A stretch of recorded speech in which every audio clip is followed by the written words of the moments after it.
کرتے ہیں کہ جی ہم نے ظہور میں جانا ہے، ظہور ہونا ہے، ہم نے ظہور میں داخل ہونا ہے۔ ظہور اتنا آسان نہیں ہے عزیزان محترم کہ جتنا ہم اپنی زبان سے سمجھتے ہیں کہ ظہور بہت آسان ہے۔ ظہور اگر بہت آسان ہوتا تو کب کا ہو چکا ہوتا، کب کا ہو چکا ہوتا، وہ خدا جانتا ہے کب ہوگا۔ لیکن جب تک لوگ خود تیار نہیں ہوں گے، پروردگار اپنی مرضی سے اس نے ظہور نہیں عطا کرے گا۔ خوب کیسے ظہور لوگ تیار ہوں، کیسے پاک ہوں؟ کیونکہ جب تک امام کی طرف متوجہ نہیں ہوں گے، امام کی طرف جائیں گے نہیں۔ اب امام کی طرف کیوں نہیں جا رہے؟ مگر آخر کیا وجہ ہے کہ ہم امام کی طرف نہیں جا رہے؟ مگر ہم امام کو نہیں مانتے۔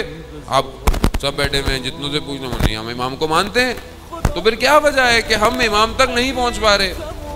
ہمارے ایک استاد نے بیان کیا کہ مسجد جمگران، جہاں کم کے قریب مسجد ہے، جہاں امام زمانہ سے منسوب ہے، وہاں پر وہ جاتے تھے، سوال جواب لوگوں کو دیتے تھے۔ تو وہاں ان کی ملاقات ایک لڑکے سے ہوئی۔ لڑکے کی حالت تھوڑی سی غیر سی تھی، تھوڑی عجیب سی تھی۔ تو اس سے پوچھا تمہاری کیا حالت ہے؟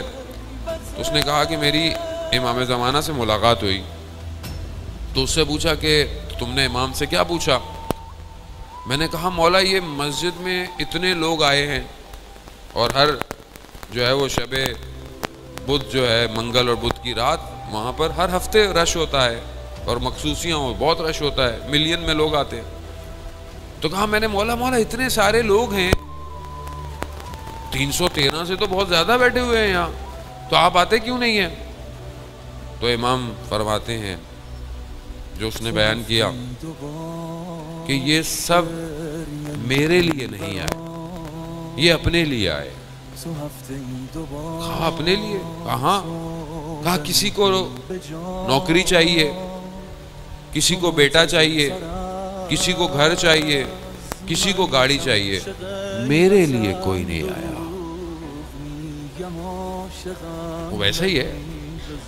میں بعض اوقات جو امام کی طرف متوجہ ہوتا ہوں، میں اپنی پریشانیوں کی وجہ سے متوجہ ہوتا ہوں کہ میری پریشانی حل ہو جائے۔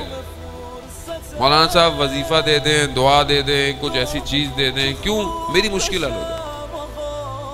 مگر وہ جو امام جس مشکل کے اندر ہے کہ وہ انتظار کر رہے ہیں، اس کو کون حل کرے گا؟ کون نصرت کرے گا؟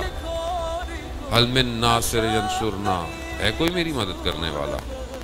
یہ امام تک پہنچ رہی ہے بات۔ تم اسی لیے عزیزان محترم بہت ضروری ہے کہ ہم ان رکاوٹوں کو پہلے پہچانیں کہ جو مجھے میرے امام تک نہیں جانے دے رہی ہیں۔